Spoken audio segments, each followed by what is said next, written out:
Good morning students. अगर आपको English की बड़ी बड़ी और कठिन कठिन मीनिंग को पढ़ने में दिक्कत होती है तो आपको टेंशन लेने की बिल्कुल भी ज़रूरत नहीं है। मैं आपको इस क्लास में एक एक अक्षर को पढ़ने का तरीका बताऊंगा कि कैसे उसे पढ़ा जाता है। तो चलिए फिर हम लोग करते हैं शुरुआत। आपको खाली एक चीज़ याद रखनी है, जो मैं आपको नियम बताऊं, रूल बताऊं, आपको उस पर गौर करते हुए जाना है। जैसे यहाँ पर लिखा है PRO। अगर आपको इंग्लिश में कहीं पर PRO लिखा मिले तो हम लोग PRO को पढ़ते हैं प्रो। क्या पढ़ते हैं? प्रो। इसे ना हम लोग प्रो पढ़ते हैं, ना हम इसे प्रे पढ़ते हैं, इसे हम लोग क्या पढ़ते हैं? प्रो। तो हमारी मीनिंग क्या बनी? PRO, प्रो, और आगे S है, प्रॉस, PEC, पेक, TIVE, इसे हम लोग पढ़ते हैं टिव। तो पूरी meaning prospective, prospective, prospective. Prospective का मतलब होता है भावी यानी होने वाला। तो पूरी मीनिंग क्या बनी? Prospective, prospective. आगे चलते हैं, आगे वाली मीनिंग को पढ़ते हैं। RE, इसे पढ़ेंगे री।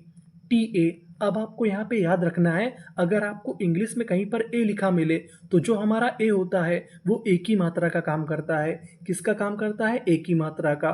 तो हमारी मीनिंग क्या बनी? RE री, TA टे, री टे, LI ली, री टे ली, और आगे ए लिखा है। ए हमारा किसका काम करेगा? ए का। और आगे आपको यहाँ पे गौर करना है TION पर। अगर आपको इंग्लिश में कहीं पर TION लिखा मिले तो हम लोग TION को पढ़ते हैं शन, इसे हम लोग TN नहीं पढ़ते। तो पूरी मीनिंग क्या बनी?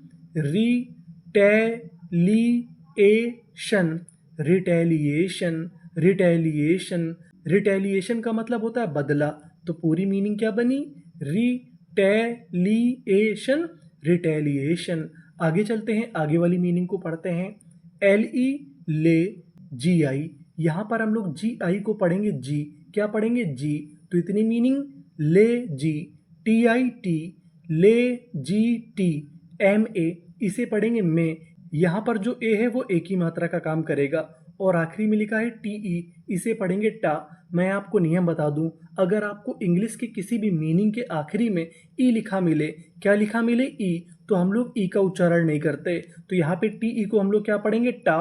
तो पूरी मीनिंग क्या बनी? Legitimate, legitimate, legitimate. लेजिटिमेट का मतलब होता है विधि संगत यानी न्यायपूर्ण। तो पूरी मीनिंग लेजिटिमेट, लेजिटिमेट। आगे चलते हैं, यहाँ पर शुरुआत में लिखा है UN। अगर आपको शुरुआत में UN लिखा मिले तो UN को पढ़ते हैं अन। क्या पढ़ते हैं? अन। तो इतनी मीनिंग क्या बनी? अन, NER। अब आपको यहाँ पे गौर करना है ER पर। अगर आपको इंग्लिश में कहीं पर ER लिखा मिले तो हम लोग ER को पढ़ते हैं अर। क्या पढ़ते हैं? अर। तो इतनी मीनिंग क्या बनी? अन नर, और आगे लिखा है VE, इसे क्या पढ़ेंगे? वाह, क्योंकि आपको पता है कि ई का आखिरी में हम लोग उच्चारण नहीं करते। तो पूरी मीनिंग अननर्व, अननर्व। अननर्व का मतलब होता है तसल्ली लेना। तो पूरी मीनिंग अननर्व, अननर्व। आगे चलते हैं, आगे वाली मीनिंग को पढ़ते हैं। SI सी, NI नी, सी नी, और आगे लिखा है ST। ST को हम लोग पढ़ते हैं स्टा। क्या पढ़ते हैं? स्टा। तो इतनी मीनिंग सीनिस्ट, और आखिरी में लिखा है ER, और आपको पता है कि ER को क्या पढ़ना है? अर। तो पूरी मीनिंग सिनिस्टर, सिनिस्टर। सिनिस्टर का मतलब होता है अशुभ या अभागा। तो पूरी मीनिंग सिनिस्टर, सिनिस्टर। आगे चलते हैं, आगे वाली मीनिंग को पढ़ते हैं। ए, इसे क्या पढ़ेंगे हम लोग? BRO, ब्रो, ए ब्रो। GA, इसे हम लोग यहाँ पर पढ़ेंगे गे। यहाँ पर जो ए है वो एक ही मात्रा का काम करेगा। और आगे लिखा है TION। आपको पता है कि TION को क्या पढ़ते हैं? शन। तो पूरी meaning abrogation, abrogation, abrogation. Abrogation का मतलब होता है मिटा देना यानी नष्ट कर देना। तो पूरी मीनिंग एब्रोगेशन, एब्रोगेशन। अब हम आगे चलते हैं। EM, इसे क्या पढ़ेंगे? एम। BO, यहाँ पर जो BO है उसे पढ़ेंगे बॉ। क्या पढ़ेंगे? बॉ। तो आगे मीनिंग क्या बनी? इम बॉ, DID, इम बॉडी, MENT। MENT को पढ़ते हैं मेंट। तो पूरी मीनिंग इम्बॉडीमेंट, इम्बॉडीमेंट, इम्बॉडीमेंट। इम्बॉडीमेंट का मतलब होता है मूर्ति रूप, जिसे हम लोग अवतार भी कहते हैं। तो पूरी मीनिंग एम्बॉडीमेंट, एम्बॉडीमेंट।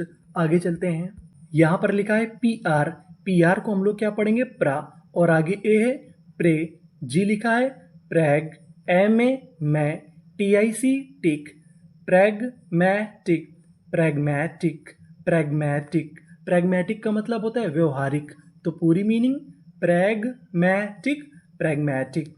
आगे चलते हैं, आगे वाली मीनिंग को पढ़ते हैं।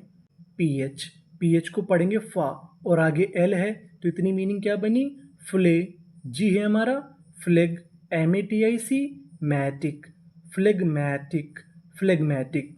फ्लेगमैटिक का मतलब होता है भाव शून्य, यानी जिसके अंदर कोई भाव ना हो, फीलिंग ना हो, उसे हम लोग क्या कहते हैं? फ्लेगमैटिक। तो पूरी मीनिंग फ्लेगमैटिक, फ्लेगमैटिक। आगे चलते हैं, आगे वाली मीनिंग को पढ़ते हैं। ए, इसे क्या पढ़ेंगे?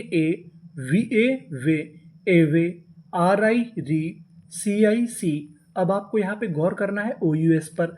अगर आपको इंग्लिश में कहीं पर OUS लिखा मिले तो हम लोग OUS को पढ़ते हैं अस, तो मीनिंग क्या बनी?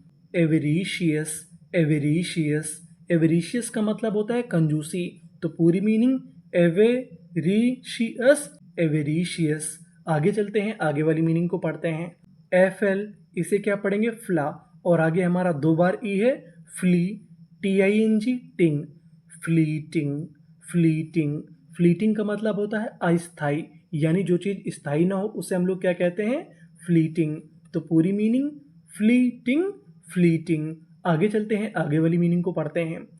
RE रे, TRI ट्री, रेट्री, BU। अब आपको यहाँ पे BU पे गौर करना है। यहाँ पे BU को पढ़ेंगे ब्यू, क्या पढ़ेंगे? ब्यू, TION, इसे क्या पढ़ते थे? शन, तो पूरी meaning retribution, retribution, retribution. Retribution का मतलब होता है प्रतिफल, तो पूरी मीनिंग रेट्रीब्यूशन, रेट्रीब्यूशन। आगे चलते हैं, आगे वाली मीनिंग को पढ़ते हैं। यहाँ पर आपको गौर करना है AU पर। AU को हम लोग इंग्लिश में पढ़ते हैं ओ, क्या पढ़ते हैं? ओ, तो मीनिंग क्या बनी? FAU फॉ, और आगे X है फॉक्स, फॉक्स। फॉक्स का मतलब होता है कृत्रिम, तो पूरी मीनिंग फॉक्स। आगे चलते हैं, आगे वाली मीनिंग को पढ़ते हैं। यहाँ पर लिखा है ए, इसे क्या पढ़ेंगे? VER, इसे पढ़ेंगे वर, क्योंकि आपको पता है कि ER को क्या पढ़ना था? अर। अब आपको यहाँ पे गौर करना है SION पर। SION को हम लोग इंग्लिश में पढ़ते हैं जन, क्या पढ़ते हैं? जन, तो मीनिंग क्या बनी? Aversion, aversion, aversion. एवर्जन का मतलब होता है विरुचि, विरुचि। पूरी मीनिंग एवर्जन, एवर्जन।